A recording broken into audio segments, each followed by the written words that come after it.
안녕하세요, 여러분. 자, 오늘은 2020년 5월 19일 10주차 수업이 진행하겠습니다. 오늘도 여전히 저는 새벽 일찍 나와서 지금 동영상을 찍고 있는데 평상시보다 조금 편안한 마음입니다. 제가 굉장히 편안한 마음인데 그 이유는 벌써 우리가 10주 정도를 수업을 진행했어요.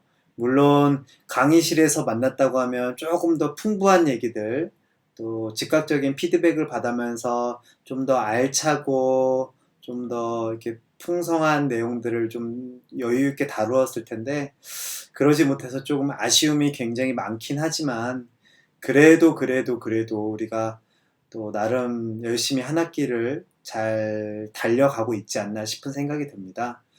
이러한 아쉬움이 있어야 우리가 또 다음 만남을 또 기약할 수 있을 거라 또 생각이 들어요. 분명 아쉬움이 여러분들도 있겠지만 저 또한 아쉬움이 있겠지만 그래서 다음을 만나게 된다고 하면 더 의미 있는 더 좋은 수업을 만들어서 또 진행할 수 있을 것 같아요.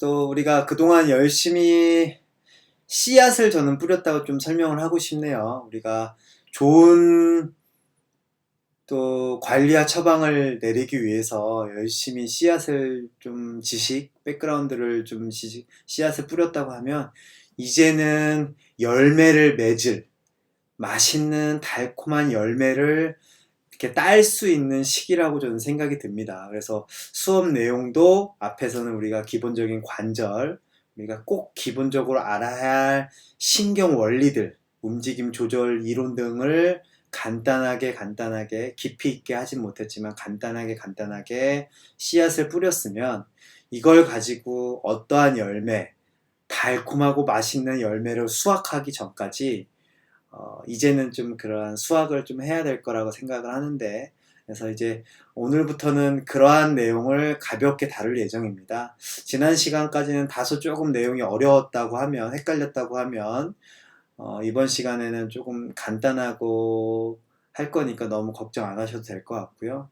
이 앞전에서 다뤘던 우리가 그 신경과학, 원리, 그 다음에 움직임 조절, 이론 등을 간단하게는 머릿속에 계속 여러분들이 상기되어 있어야 이러한 것들이 지금 이번 주차부터 다뤄야 할 내용들이 조금 더 재밌게 받아들일 수 있을 것 같아요. 그래서 혹시나 앞에서 우리가 했던 내용들이 좀 어렵거나 생소하거나 헷갈린다고 하면 동영상 수업의 또 장점이 반복해서 볼 수 있다는 그런 장점이 있으니까 한번 꼭 다시 한번 여러 번에 걸쳐서 조금 시청하시면 좋을 것 같아요. 참고로 우리가 지금 동영상 제가 올려드린 거는 일부 공개로 되어 있습니다.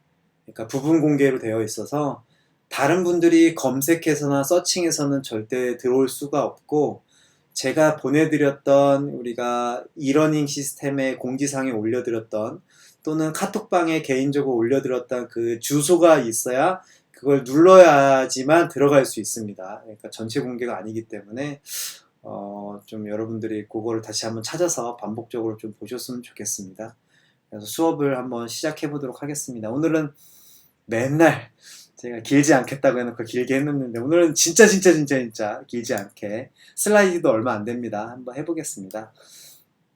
그 지난 시간에 우리가 과제를 드렸는데 여러분들이 조금 다른 때와 다르게 조금 제가 원했던 방향의 원했던 정도의 피드백을 제가 받지는 못한 것 같아요. 다들 조금 갈팡질팡하는 모습이 좀 보이긴 했는데 간단하게 좀 설명을 합니다. 역시나 깊이 있는 내용을 간단하게 설명하기에는 굉장히 제한적이기 때문에 제 얘기를 듣고 다시 한번 추가적으로 찾아보시면 더 좋을 것 같아요. 듣고 끝내지 말고 다시 한번 제 얘기를 듣고 다시 한번 여러분들 수준에서 여러분들에 맞도록 다시 한번 찾아보면 그게 생각하고 고찰하는 과정이 되실 겁니다. 그래서 처음에 과제할 때 느끼지 못했던 것들을 다시 한번 느끼실 수 있을 것 같아요. 자, 지난 시간의 과제는 추운 날씨에 부상 위험성이 증가하는 이유에 대해서 제가 퀴즈를 드렸었는데 무엇일까요? 했는데 핵심은 여러분들 그 리셉터, 수용기의 영향 때문입니다. 그래서 우리가 운동 감각을 받아들이는 리셉터가 수용기가 있고 그 다음에 운동 신경을 반응하는, 수축하게 하는, 근육을 수축하게 하는 이러한 수용기, 리셉터라고 하는 수용기들이 있는데, 쉽게 얘기하면 세포, 뉴런 또는 안테나들입니다. 이러한 것들이 있는데, 얘네들은 굉장히 빠릅니다. 그리고 우리가 통증을 느끼거나 이제 온도를 감지하는 이 안테나들, 신경들, 리셉터들은, 수용기들은 그 전달 속도가 굉장히 느리다고 얘기를 해요. 그런데 우리가 추운 날씨에 바깥에 나가면 어때요? 어우, 추워. 얘기를 하잖아요. 근데 여기서 약간의 딜레이가 있는 게, 나가면 우리가 바로 어우 추워 하는 경우도 있지만 조금 있다가 반팔로 나갔는데 처음에 괜찮다가 조금 지나면 오 춥네, 오 추워 이렇게 하잖아요. 그게 이 리셉터들도, 세포들, 신경들도 우리가 머슬 스파인들을 할 때 얘기를 나눴던 것 같아요. 걔네들도 다 똑같은 속도로 하는 게 아니라 조금 더 빠른 속도의 신경이 있고 빠른 속도의 세포가 있고 뉴런이 있는 거 반면에 조금 느린 상태가 있다. 느린 신경들이, 세포들이, 신경, 세포, 뉴런이 다 비슷한 말이라고 생각하시면 돼요. 그래서 어쨌든 우리가 운동 감각을 받아들이거나 근육 수축과 관련된 이러한 명령을 내려보는 이 신경들은, 뉴런들은, 세포들은 상대적으로 좀 빠른 스피드의 신경이라고 보시면 돼요. 반대로 통증을 받아들이거나 그 다음에 온도를 받아들이는 이러한 세포 신경들은 상대적으로 조금 느리다고 얘기를 합니다. 그래서 이건 조금 더 뒤에 가야 되지만, 일단은 그래서 이 일단은 속도와 상관없이 온도 감각을 받아들이는 이 신경들이 추운 날씨에 가면 사실 처음에는 딱 나가면 바로 나가자마자 추워 하는 게 아니라 조금 지나면 추운 걸 느끼잖아요. 우리가 추운 날씨에 반팔로 나가더라도 바로 추워 하는 경우도 있지만, 조금은 그래도 참을만 하다가 나중에 확 춥다고 느껴지는 게, 이러한 감각이 조금 신경들이 느리기 때문에 좀 늦게 우리가 정보를 받아들이는 건데, 어찌 됐든 간에 이러한 우리가 온도를 감지하는 이러한 신경들이, 세포들이, 리셉터들이, 수용기들이, 날씨가 추워지니까 어때요? 이러한 운동 세포들에 비해서 훨씬 더 조금 많이 활성화되어 있겠죠? 자, 다시 한번. 온도를 감각하는 이러한 신경세포 수용기들이 활성화가 되어 있다 보니 상대적으로 이 운동신경들은 아무래도 조금 게이트 티오리에 의해서, 우리가 지난 시간에 얘기했던 간단한, 우리 브레인은 동시에 모든 정보를 좀 받아들이기도 하지만 그 중에도 우선순위가 있다. 그래서 아무래도 추운 감각을 확 받아들이면 그거에 의해 반응적인 움직임이 이렇게 움츠리고 하다 보니까 상대적으로 운동신경들과 관련된 거는 어때요? 이렇게 보호하기 위해서 명령을 받기 위해서 좀 말이 꼬이긴 했는데, 자, 추워서 그거를 이제 보호하기 위해서 우리 몸은 수축되고 경직이 되겠죠. 그러면 운동세포들은 어때요? 아무래도 조금 운동 감각이라고 하는 이 영역이 활성화됐기 때문에 이건 상대적으로 그죠? 우리가 지난 시간에 배웠던 패실리테이션, 그 다음에 이니비션, 억제가 될 수밖에 없습니다. 아무래도 평상시에는 내가 춥다는 정보가 없기 때문에 운동신경세포가 굉장히 활성화 또는 패실리테이션 되어 있는데, 상대적으로 춥다는 정보가 브레인을 자극하고 있다 보니까 그거에 따라서 운동신경은 억제가 될 수밖에 없어요. 그렇기 때문에 관절에 있는 이 관절 수용기들, 관절 주변에 있는 이 운동을 감지하고 감각하고 명령을 받는 이러한 신경세포들이 상대적으로 이니비션, 억제, 조금 다운이 되어 있기 때문에 당연히 또 위험성에 노출될 수밖에 없겠죠. 여러분들이 퀴즈 답변을 잘 주시긴 주셨어요. 근데 제가 원하는 답변은 이 리셉터, 요 관점에서 주셨으면 아무래도 우리가 온도를 감지하는 이 리셉터들이 좀 더 활성화되다 보니 상대적으로 운동과 관련된 이 신경들이 억제될 수밖에 없기 때문에 또 이러한 춥다는 정보 때문에 반사적으로 움츠리고 이러한 것들 때문에 상대적으로 운동신경이나 이런 것들이 억제되거나 다운되거나 이런 것 때문에 자연스럽게 부상 위험성이 높아질 수밖에 없다라고 설명을 주셨으면 정말 좋은 정답이 되셨을 것 같습니다. 그래서 여러분들 다 추운 날씨이기 때문에 이렇게 하긴 했는데 정말 중요한 이 리셉터 개념, 온도 감각을 담당하는 이 리셉터가 활성화돼서 상대적으로 얘네들이 억제될 수밖에 없다. 이러한 얘기들이 조금 디테일하게 들어가지 못해서 제가 좀 아쉬움이 많았다고 표현을 한 겁니다. 그러면 왜 이러한 운동신경은 빠르고 왜 이러한 통증이나 온도를 감각하는 신경들은 느릴까요? 네, 이게 제가 이것도 굉장히 어려워하셨던 것 같아요. 마리집이라고 하는 우리가 마이얼린 시스라고 하는 이 마리집 요거 보이시죠? 요거의 영향입니다. 그래서 신경을 보면 이 마리집이 있는 신경과 마리집이 없는 신경 또는 뉴런들이 이렇게 있어요. 근데 얘가 뭘 담당하냐면 이렇게 신경 전달이 차례차례 이렇게 차례차례 이렇게 가는데 마리집이 없으면 마리집이 있으면 여기 보시면 도약 점프라고 해서 요렇게 한 번에 건너뛰어요. 자, 다시 한번. 자, 마리집이 있는 신경은 이렇게 한 번에 쿵쿵쿵 빨리빨리 전도가 돼요. 도약 점프라고 하는 전도 속도가 빠르게 되는데 이 마리집이 없으면 어때요? 깨작깨작 물론 이 또한 빠르겠지만 이렇게 자그자그자그자그자그자 차례대로 도미노처럼 착착착 갈 수밖에 없어요. 근데 마리집이 있으면 그 마리집 굵기와 이 굵기와 신경 섬유의 두께에 따라서 그냥 도약 점프 바로 그러니까 훨씬 더 빨리 갈 수밖에 없다는 거죠. 그래서 이러한 운동신경들은 상대적으로 이 신경 섬유가 두껍거나 마리집이 이 형성이 잘 되어 있어 두껍게 되어 있어서 신경 전달 속도가 굉장히 빠르대요. 근데 상대적으로 통증이나 온도 감각을 받아들이는 신경 뉴런들은 상대적으로 이러한 두께도 얇고 그다음에 이 마리집이 조금 더 작게 또는 얇게 되어 있어서 속도가 느리다고 얘기를 합니다.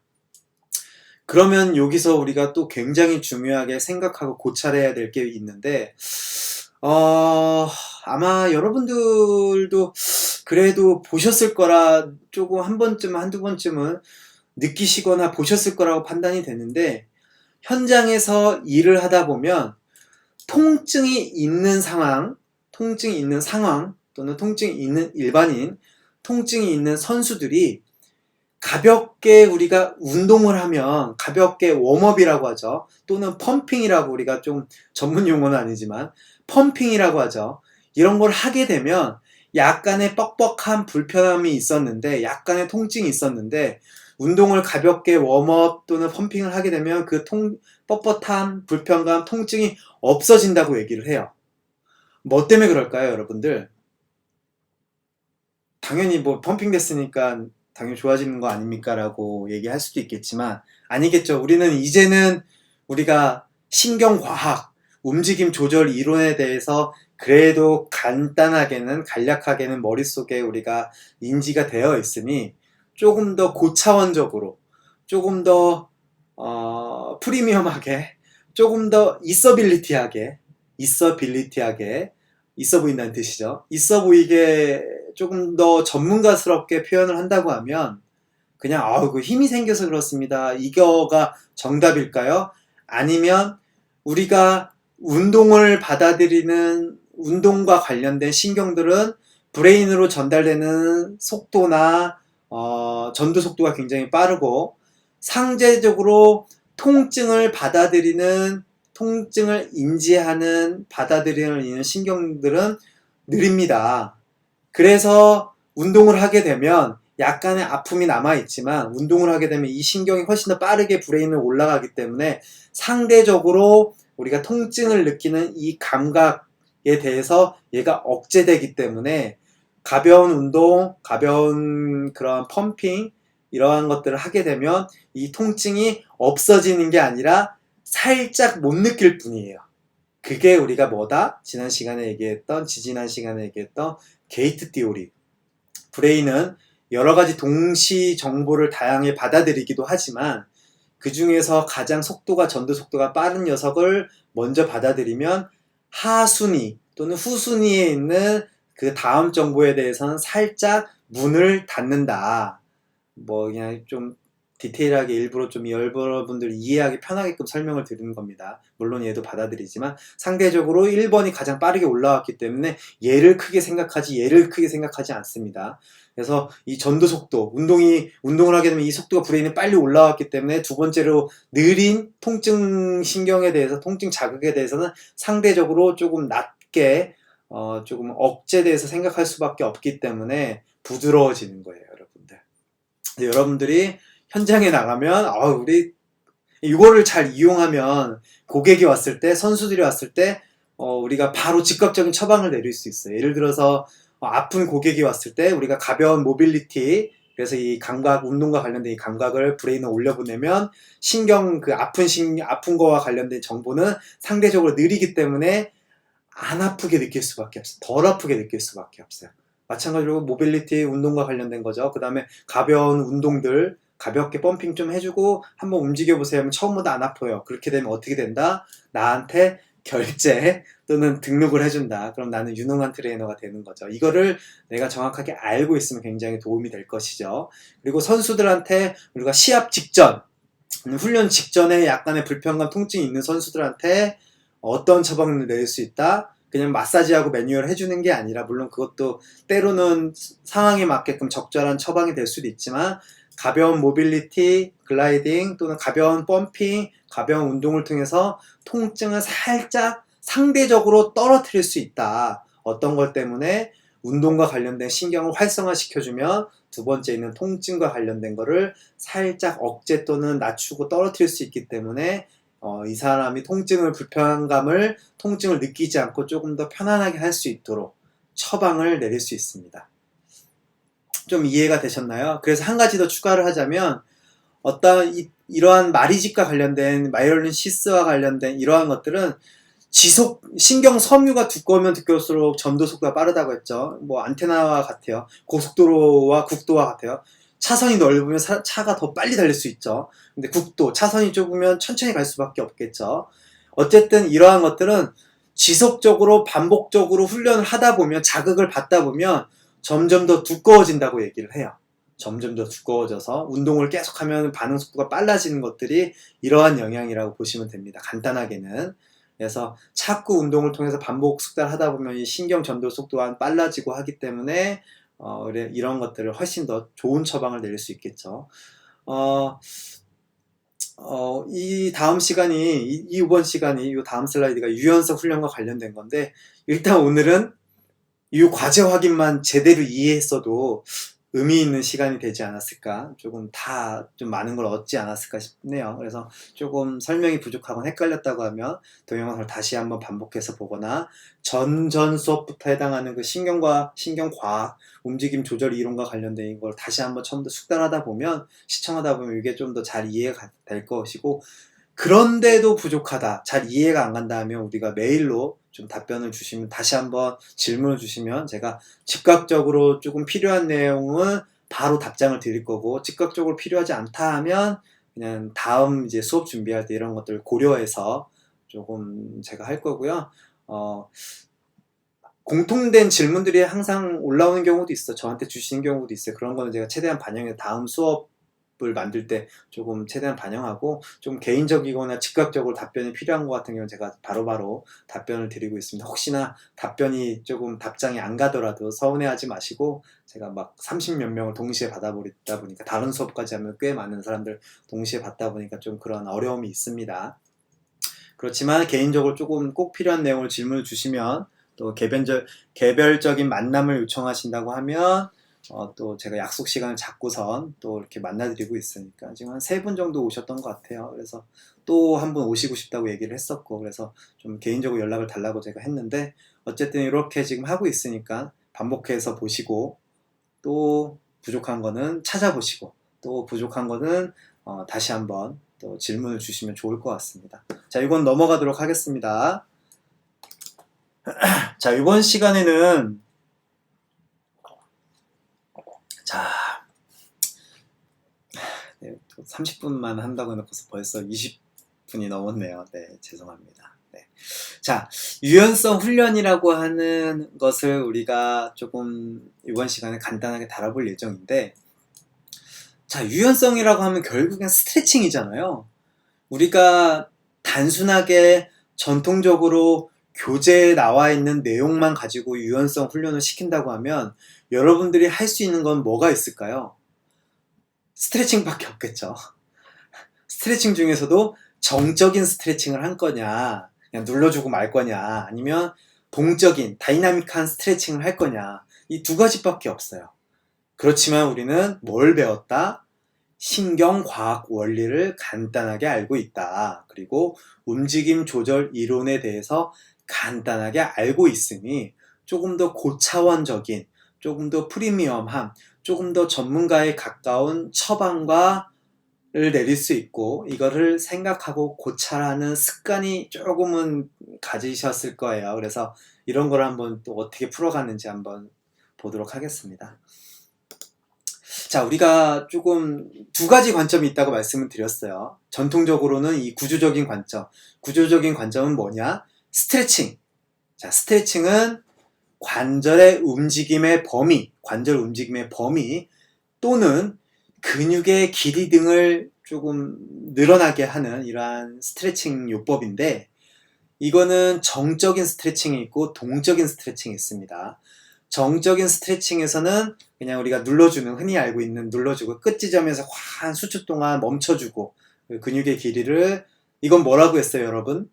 자, 뭔 차이라고 했죠? 제가 도수치료와 신경과학을 접목한, 응용한 운동의 차이점은, 도수치료는 그러니까 근육의 상태만, 겉의 상태만 쭉 늘어나는 거고, 어떠한 우리가 신경과학을 응용한 이런 운동 프로그램들은 신경까지, 근육을 단축시키고 짧게 만들라고 쇼트닝 했던 이 신경까지도 이완시킬 수 있다고 말씀드렸어요.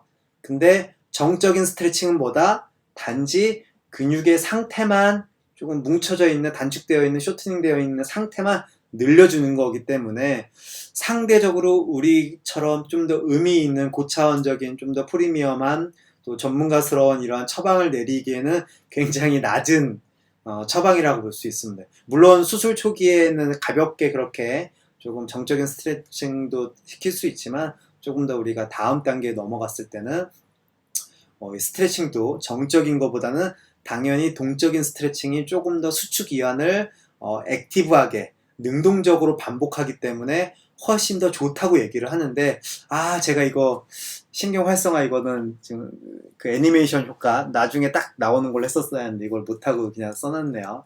그래서 우리가 교재에 나와 있는 내용들, 기존에 나와 있는 자료들, 교재의 내용들을 보면 정적인 스트레칭보다는 동적인 스트레칭이 좀 더 의미가 있는데 좋다고 하는데, 그 이유는 자꾸 움직이다 보니까, 수축 이완을 반복하다 보니까 근육의 온도를 올려주고, 좀 빨리, 아까 우리가 그 이제 온도, 추운 날씨에 동적이게 움직이게 되면 아무래도 훨씬 더 조금 빠르게 또 그 통증을 인지하는, 감각 받아들이는 신경세포들이 다운될 수밖에 없겠죠. 온도가 올라가니까. 그래서 아까 제가 못 드리는 답이 있네요. 그래서 실질적으로 우리가 그 추운 날씨에 부상 예방을 하기 위해서 실제적으로는 가벼운 움직임의 좀 고강도가 아니라 가벼운 움직임을 통해서 뭘 해야 된다? 열을 낸다고 여러분들 생각하는데, 열을 내는 건 맞지만 사실은 그 관절 주변에 있는, 우리 몸에 있는 그 신경들, 수용기들, 얘네들을 활성화시켜 줄 수 있을 정도의 움직임을 만들어내고 드리는 게 가장 좋다. 그래서 고강도 운동보다는 이렇게 동적 스트레칭과 관련된 이런 것들을 해도 더 좋을 것 같아요. 저 같은 경우는 개인적으로는 좀 샤워하는 걸 좋아합니다. 그래서 좀 짧게 샤워할 수도 있는데 저 같은 경우는 좀 아침에 일찍 일어나고 오늘 같은 경우도 사실은 아침에 일어나면 굉장히 찌뿌둥하잖아요. 한 자세로 오래 있다 보니까 관절 수용기들이 좀 억제되어 있다 보니까 그래서 조금 좀 샤워를 좀 여유 있게 하면 그런 것들이 확 이완된다는 느낌 그리고 몸이 부드러워진 느낌 그래서 컨디션이 확 올라오는데 물론 그런 것 때문에 이러한 것처럼 온도도 올라가고 혈관이 확장되고 그 다음에 혈류량이 증가 즉 혈액순환이 잘 돼서 뭐 영향도 있겠지만 어쨌든 동적 스트레칭을 하게 되면 근육의 온도가 증가하고 혈관이 확장돼서 혈류량이 더 많이 공급된다고 합니다. 혈류량이 중요한 이유는 그 안에 산소가 들어가 있고 좀 우리가 움직임에 필요한 이런 에너지이기 때문에 이러한 산소 공급이 증가돼서 훨씬 더 좋다고 하고 당연히 정적인 딱딱한 움직임보다는 탄력적인 움직임, 수축기한이 반복되야 되니까 탄력적인 움직임에도 좋고 그 다음에 부상 위험률이 저하될 수밖에 없겠죠. 딱딱하게보다는 자꾸 이 탄력적으로 움직이고 반복해야 주변에 있는 이 관절 수용기들, 이 신경들이 활성화가 잘 돼서 감각도 잘 받아들이고 위험하다는 감각, 좋다는 감각, 적절하다는 감각 이런 것들을 더 받아들이고 위험하게 되면 반사적으로 더 보호하게 되고 또 좋으면 좋은 대로 더 퍼포먼스를 잘 낼 수 있게끔 이러한 것들 때문에 순발력, 민첩성, 파워 등이 좋다고 교재에는 이렇게 심플하게만 나와 있지만 그냥 뭐 이렇게만 나와 있지만 우리는 신경과학 원리와 움직임 조절 이론을 알고 있기 때문에 대략적으로 그래도 인지하고 있기 때문에 이거의 핵심 원리는 우리 몸에 있는 다양한 신경들을 활성화 시켜주기 때문에 이게 훨씬 더 좋다라고 생각하시면 돼요. 자, 조금 더 흥미롭고 재밌죠? 그래서 뭐 이러한 동적인 스트레칭은 다이나믹 스트레칭은 많이 나와 있어요. 찾아보시면 한번 간단하게 보겠습니다. Hi, my name is Chuck Bosch. Hi. I'm here to talk to you about static and dynamic stretching. Dynamic stretching is best performed prior to an 여유가 있어서 exercise. 농담하는 겁니다. 제가 영어를 잘하는 건 아니고. Improve stretching is a form of stretching in which a person maintains a position, stretch, and quickly returns times or a good stretch. 우리가 흔히 알고 있는 이러한 스트레칭들 움직이면서 정적인 스트레칭보다는 관절도 움직이고 근육도 움직이다 보니까 머슬 스파인들도 우리가 활성화시킬 수도 있고 그 다음에 관절도 움직이다 보니까 관절 주변에 있는 그런 수용기들을 또 활성화시켜서 움직임에 대한 인지도 많이 할 테고 정보가 많아졌으니까 인풋이 많아지면 아웃풋도 많아질 수 있다고 했잖아요. 이렇게 그리고 이러한 동적인 스트레칭은 이것만이 정답이 아니라 동적인 스트레칭 이것만이 정답이 아니라 어떠한 종목 예를 들어서 축구 동작에서 많이 사용되는 동작을 응용해서 다이나믹하게 동적으로 스트레칭하는 게 좋을 거고 배구라고 하면 배구 종목의 동작에 많이 사용되는 동작들을 응용해서 하게 되면 좋은 아무래도 그 종목에 맞게끔 동작에 맞게끔 우리가 응용해서 얼마든지 스트레칭을 할 수 있습니다. 그래서 이런 것들이 굉장히 중요하고요. 이것까지는 굉장히 여러분들이 이제 알고 있었던 범위 내에서 스트레칭, 유연성 훈련을 하게 되는 건데 자, 다음 슬라이드. 자, 신경학적 관점에서 우리가 스트레칭을 유연성 훈련을 시키게 되면 어쨌든 유연성은 굉장히 꼭 퍼포먼스 향상과 부상 예방을 위해서 굉장히 중요한 항목입니다. 굉장히 중요한 처방 중에 하나고 많이 하는 것 중에 하나인데 좀 심플하게는 앞에서 얘기했던 스트레칭 위주로 정적인 스트레칭이거나 동적인 스트레칭을 위주로 하게 되는데 좀 더 한차원 고차원적으로 좀 가게 되면 신경학적으로 어떠한 것들을 우리가 고려해서 어떤 것들을 이용해서 어떻게 우리가 응용해서 할 수 있는지에 대해서 제가 설명을 드릴 건데 굉장히 재밌습니다.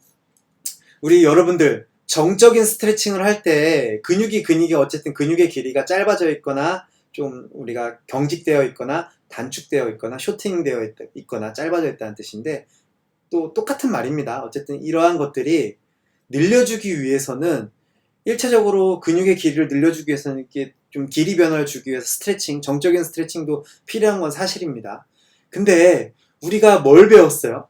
머슬 스파인들을, 근방추를 배웠잖아요. 근방추는 어떻다? 여러분들 근육의 길이가 더 늘어나면 다치기 때문에 빠르게 반사하기 위해서 다시 움츠러드는데, 여러분들 그리고 또 체대 입시를 하시거나 편입 준비를 하시거나 아니면 과거에 뭐 태권도나 이런 운동을 할 때 누군가가 뭐 보조자가 내 다리를 쭉 늘려줄 때 어때요? 그냥 한없이 쭉 내려가나요? 아니면 좀 엔드포인트에서 우리가 조금 힘들어서 다시 경직이 되나요? 반사적으로. 그건 뭐 때문이다? 우리가 머슬 스파인들이 있기 때문에 일반적으로는 근육의 길이가 쫙 늘어나면 반사적으로 이걸 수축할 수밖에 없어요.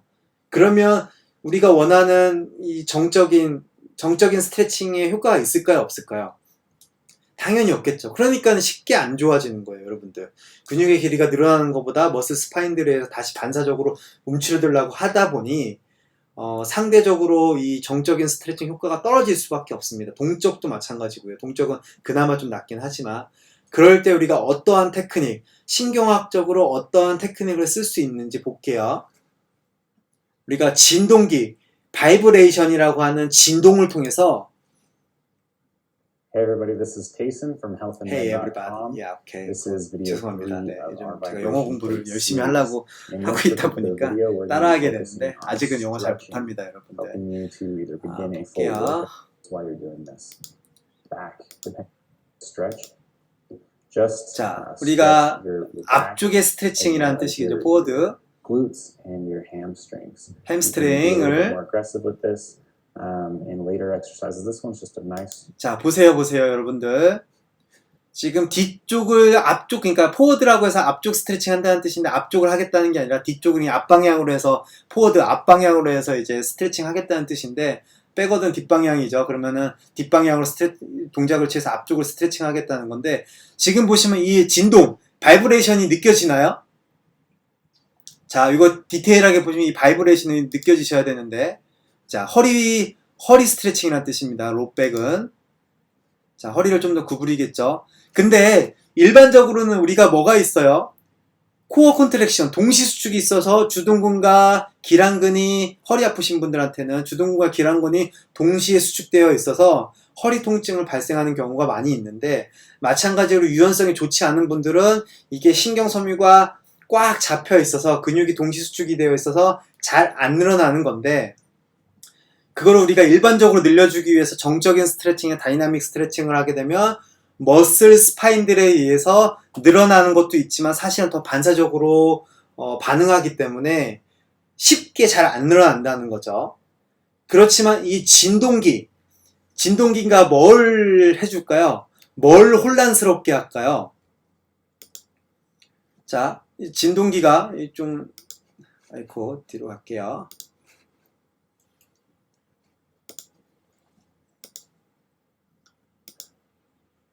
자, 이거 볼게요. 조금 더 이 허리 아픈 경우에 좀 저 같은 경우 많이 사용하는데 저 같은 경우는 그냥 저거 뒤에 폴 때 안전바를 잡고선 가볍게 하는 게 아니라 완전 이렇게 90도로 숙입니다. 이렇게까지. 점점 햄스트링이나 이 허리 주변에 있는 이렉터 머슬 이쪽 뒤쪽에 있는 근육들을 이렇게 앞쪽으로 자 이렇게 있다가 이렇게 점점 숙여서 여기까지 닿게 하는데 이 지금 진동기가 뭘 할까요? 뭘 준 걸까요? 뭘 응용한 걸까요? 자, 머슬 스파인들이 정적인 스트레칭을 했을 때 머슬 스파인들의 자극을 받던 게 그래서 근육의 길이가 쭉 누가 스트레칭을 해주면 그게 브레인으로 올라가서 근육이 더 늘어나면 넌 손상당할 수 있어, 찢어질 수 있어 해서 반사적으로 다시 이걸 수축하게끔 움츠리게끔 만드는데 그러면 유연성 훈련을 하는 유연성을 우리가 스트레칭하는 게 굉장히 효과가 적을 수밖에 없겠죠.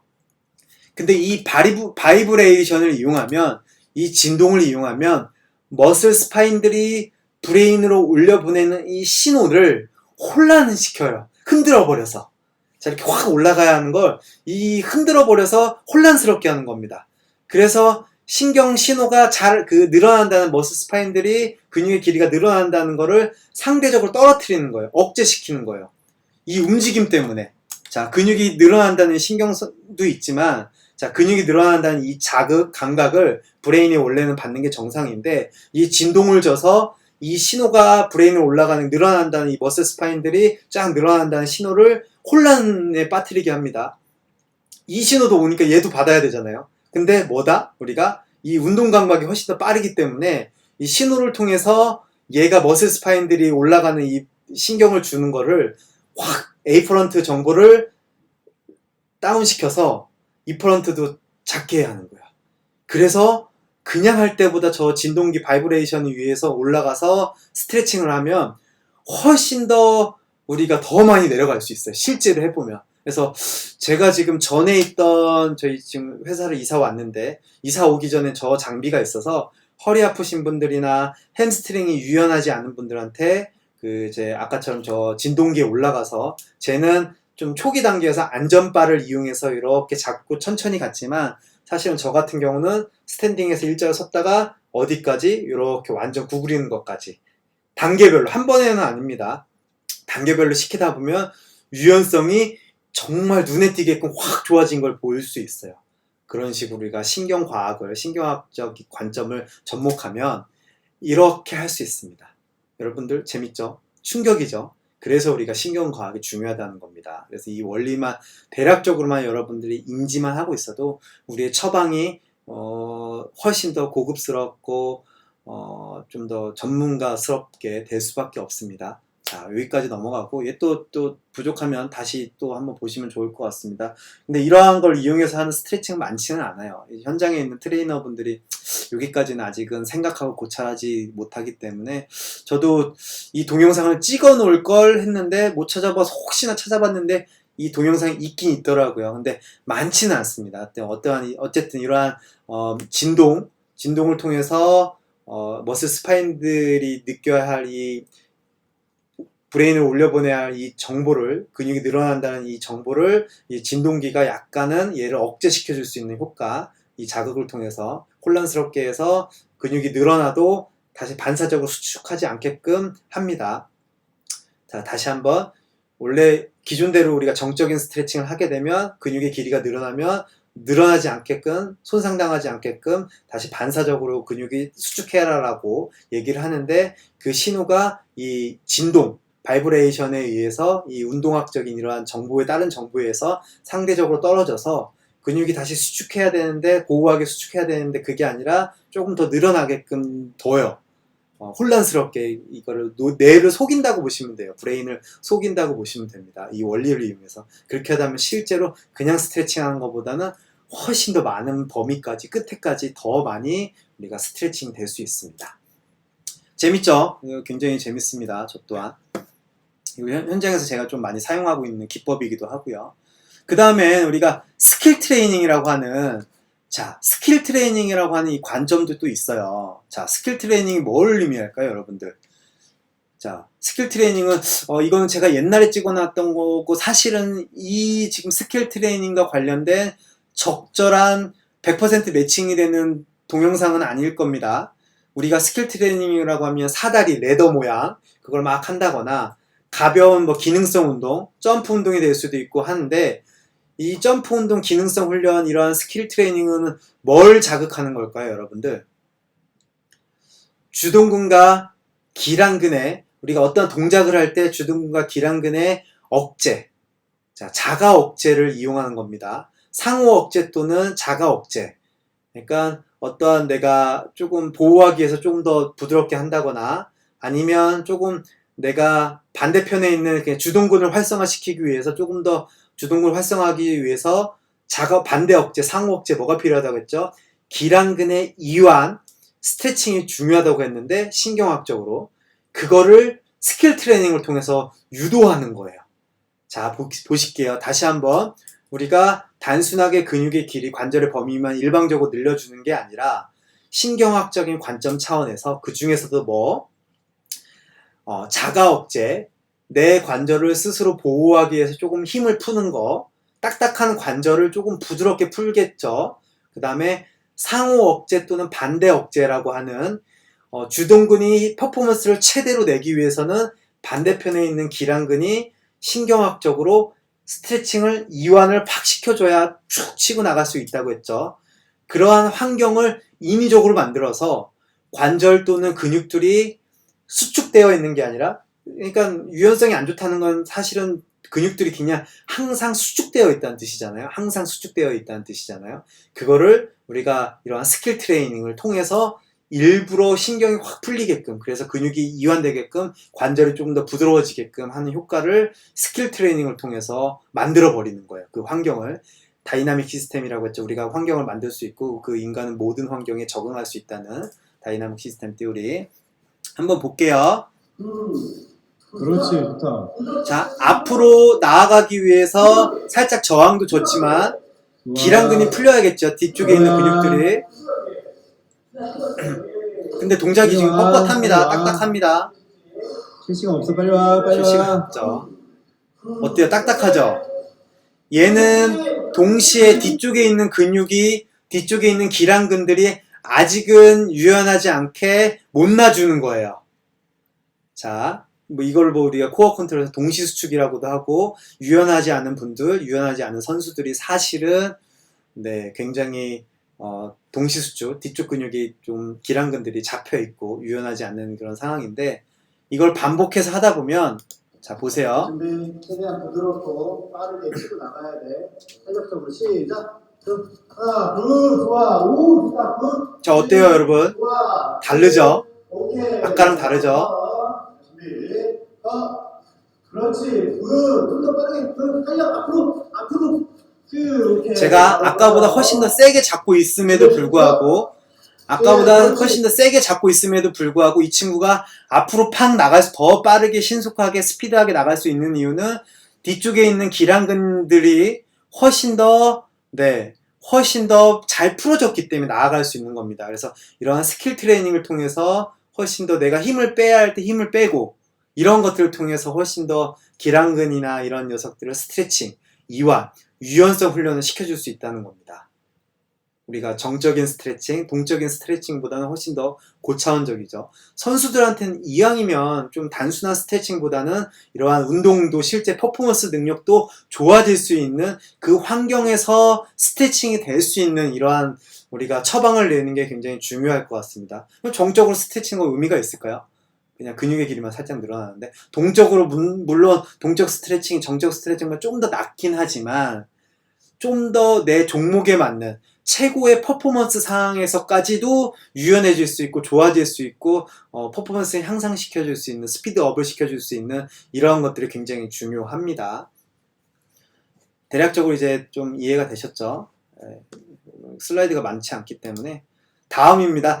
이 또한 제가 동영상을 또 다시 찍었으면 좋았을 텐데 그러지 못해서 과거에 있던 제가 동영상을 좀 찾아봤더니, 자 한번 볼게요. 이 선수들은 축구 선수들이고, 이 친구는 지금 국가대표입니다. 연령별 국가대표. 그래서 이번에 고등학교 졸업하고 수원 삼성에 굉장히 좋은 조건으로 또 굉장히 비싼 금액으로 입단한 신인 선수인데, 응원 많이 부탁드립니다. 연령대표면 이제 잘만 유지하면 또 국가대표도 될 수 있으니. 하나, 야 너무 늦잖아. 다시 쭉. 반대에서 저항을 주고 있죠. 야, 두 번째 스텝은 너무 늦는다니까. 동작 어때요? 굉장히 뻣뻣하죠? 승혁이 늦다.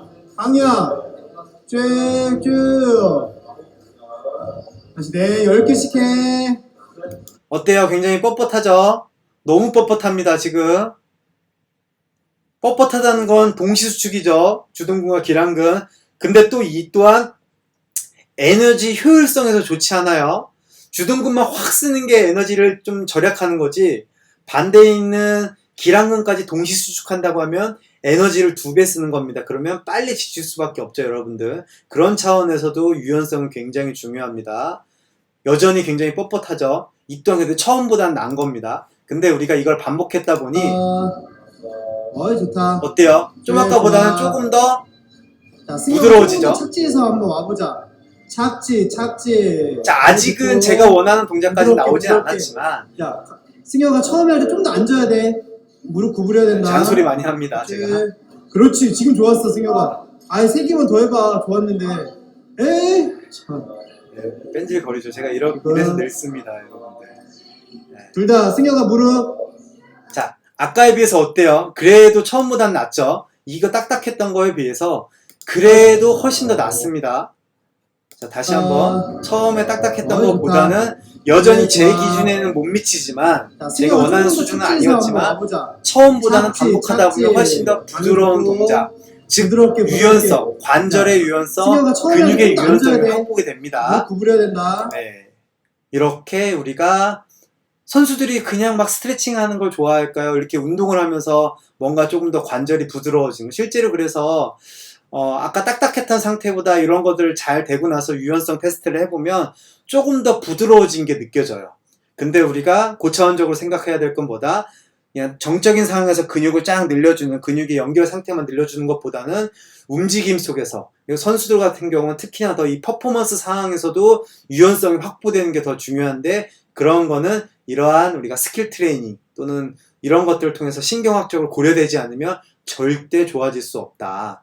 정적인 스트레칭만으로는, 동적인 스트레칭만으로는 좋아질 수는 있으나 굉장히 움직임에 한계가 있을 수밖에 없습니다. 그래서 항상 신경과학적인 관점에서 이런 것들을 추가적으로 더 고려하셔야 됩니다.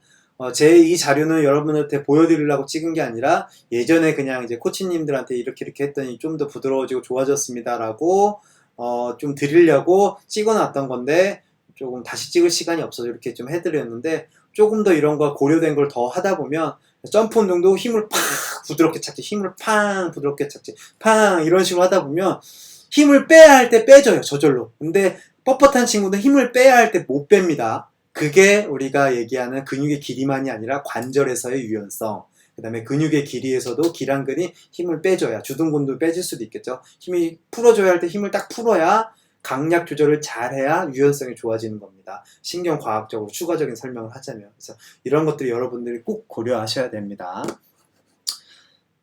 또 50분이 다 돼가네요.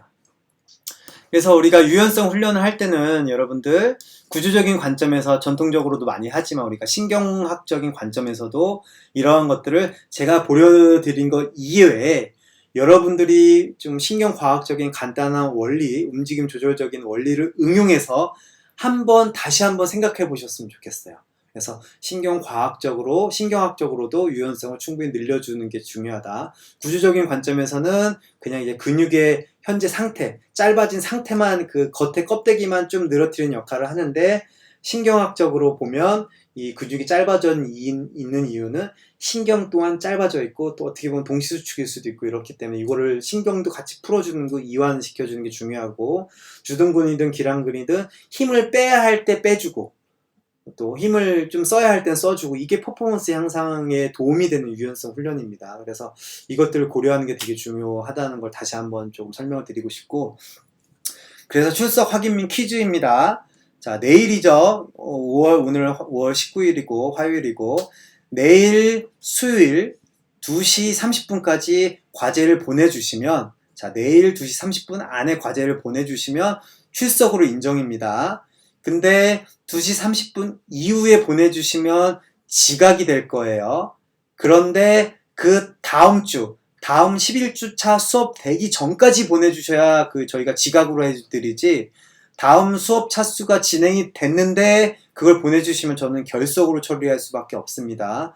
그래서 어쨌든 또 이게 누구는 한 번에 몰아서 보내면 이게 형평성에 어긋나잖아요. 그런 것 때문에 제가 어쩔 수 없이 조금 해야 되고, 그래서 정해진 시간 안에 잘 보내주시고, 그리고 퀴즈입니다. 앞에서 설명한 것처럼 여러분들이 유연성 훈련을 해야 하는데, 이 프로그램을 처방해야 되는데 어떻게 처방할 것인지 시나리오를 만들어 보셨으면 좋겠어요.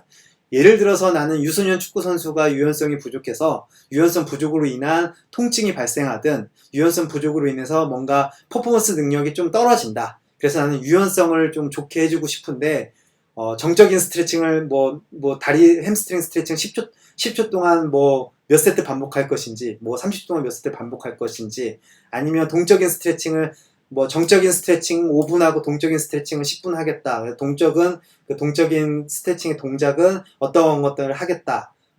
좀 축구에 맞게끔, 아니면 내가 배구 선수를 선택했다면 배구 선수에 맞게끔, 이런 식으로 하든, 아니면 신경학적인 거를 접목해서 좀 스킬 트레이닝을 어떤 동작을 좀 더 해보고 싶다. 그래서 이 동작을 축구 선수한테 도움이 많이 되는 점프, 헤딩하고 착지했을 때 이 부상 예방을 위해서 부드럽게 착지하는 게 되게 유연성이 중요한데, 그걸 위해서 나는 이렇게 동작을 이렇게 한번 해보겠다. 이런 식으로 한번 해서 여러분들이 임의로 조금 처방을 내려보셨으면 좋겠어요. 이게 제가 말하는 열매입니다. 앞에서 우리가 씨앗을 많이 뿌렸으니까 이제는 열매를 맺거나 맛있는 달콤한 열매를 수확하는, 따먹는 이러한 상황이 돼야 되는데, 그래서 유연성 훈련을 여러분들이 조금 생각하는, 좋아하는 이 대상자들한테 필요하게끔 그 동작, 종목에 맞게끔 한번 처방을 내려봐 주시고, 조금 여러분들 좀 성의 있게 보내주셨으면 좋겠어요.